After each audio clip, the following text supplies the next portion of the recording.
JBN, we keep you informed. Attempted prison break and inmates stabbed at Fort Augusta. Please remember to like, subscribe, share, leave us a comment, and click the notification bell to receive our daily news items. There was an attempted prison break on Thursday at the Fort Augusta Adult Correctional Center for Women, located on South Camp Road in Kingston, the Department of Correctional Services (DCS) has informed. An official at DCS said that the escape bid was made around the same time that an inmate was stabbed several times during a brawl with another inmate. The victim was reportedly stabbed 7 times, including in her side and spine.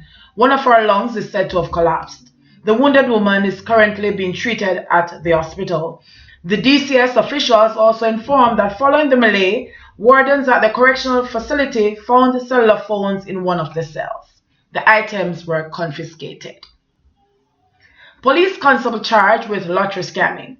A police constable assigned to the St. James Division has been arrested and charged with lottery scamming.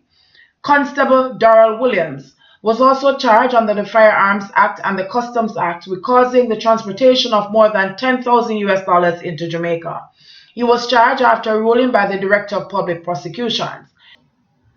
The Anti-Lottery Scam Task Force reported that on December 27, 2017, an alleged associate of Constable Williams arrived at the Sangster International Airport on a flight from Orlando International Airport. During a search of his luggage, more than $14,000 was seized. Further investigations led to a search of the associate's phone, which revealed conversations, receipts from a remittance agency, and 10 pictures of credit cards. A subsequent search of a property occupied by the policeman resulted in the seizure of an illegal firearm and the lead sheets with identity information of several persons living overseas. Constable Williams appeared before the Western Regional Gun Court on Thursday for the firearm charge. Tributes pouring for political historian Troy Caine.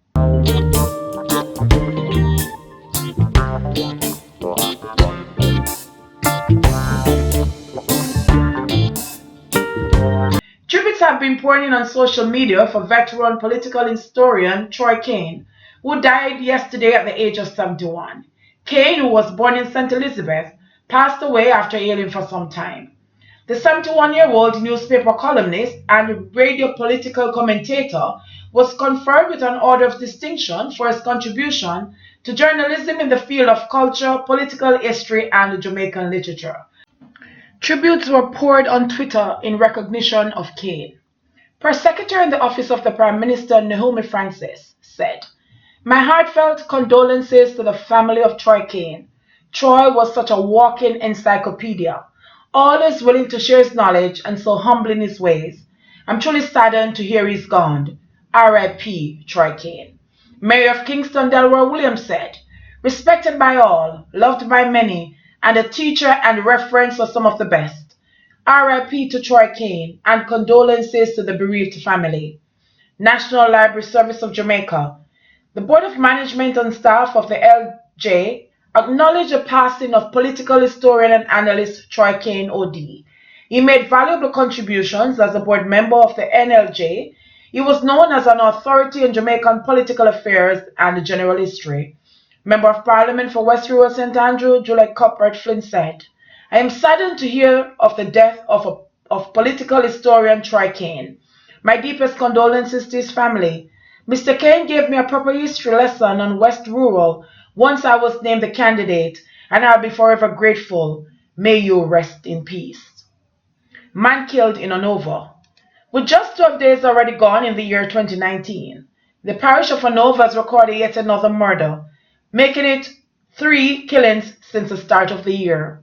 The latest victim to be killed has been identified so far only as Alkaline, of a Portland address, but was living along Bamboo Drive in Hopewell, Hanover. Another man who was at the location was also injured during the attack. Reports by the police are that about 11:10 p.m. on Thursday, the victim, who is known as Alkaline, and the other man were standing outside a shop along Bamboo Drive.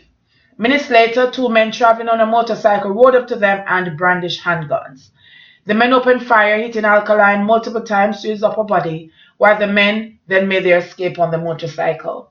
The police were summoned, and upon their arrival, Both wounded men were rushed to the Noel Holmes Hospital in Lucianovo, where Alkaline was pronounced dead and the other man treated. This is the third killing in Anova since the start of the week. On Monday afternoon, a man was shot and killed in Old Green, Ireland, while another was shot and killed in Santoy district on Tuesday. Clarendon woman suspected of committing suicide.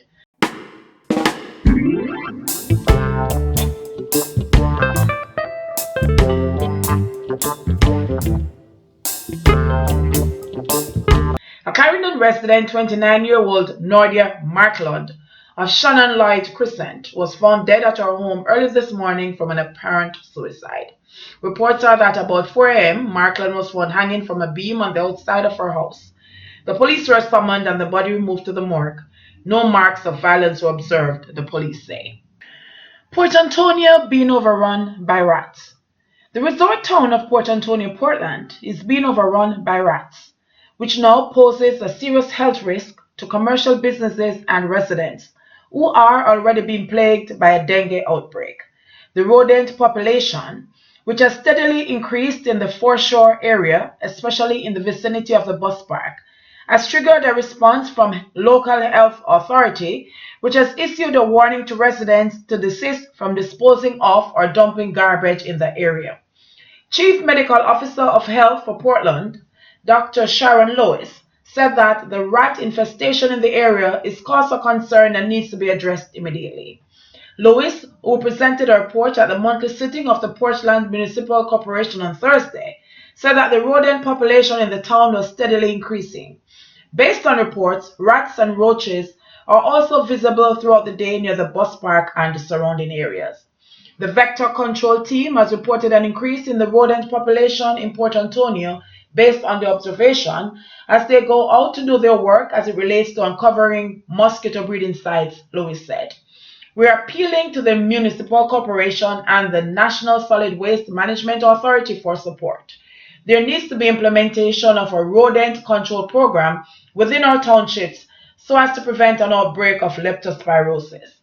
There has been an outcry from vendors operating at the rear of the Musgrave Market in Port Antonio who have complained that large rats have been spotted, especially during the evenings, scurrying just about everywhere in search of food. Environmental Health Officer for the parish, Lorenzo Hume, pointed out that a budget of $1.5 million for the implementation of a rodent and vector control program had been submitted and was awaiting approval. We have increased our vector control as it relates to fogging, said Humes. We are focusing our activities on high-risk areas that have suspected cases of dengue, including schools, public areas of interest, ports, and other places of entry. Petrojam reimbursed money for Wheatley's surprise party.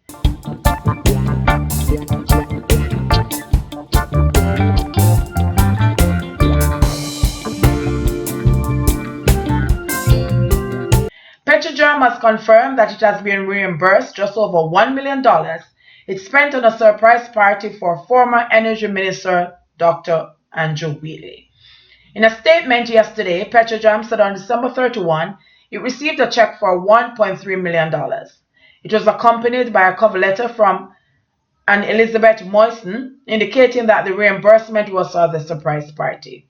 The amount received represents reimbursement for the total cost of the birthday party, said Petrojam General Manager Winston Watson in the statement. Wheatley was forced to step aside late last year as pressure mounted over his management of the portfolio. There was outrage after the Auditor General released a report detailing a litany of corruption, mismanagement, and cronyism at the state-owned oil refinery.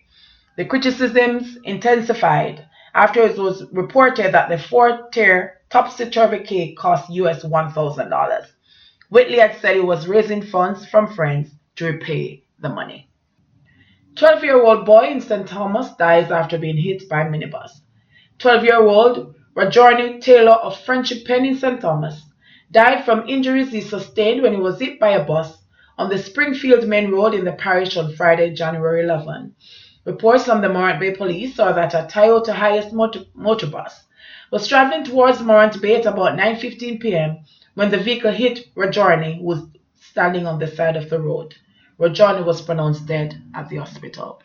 JBN We keep you informed. Please remember to like, subscribe, share, leave us a comment, and click the notification bell to receive our daily news items.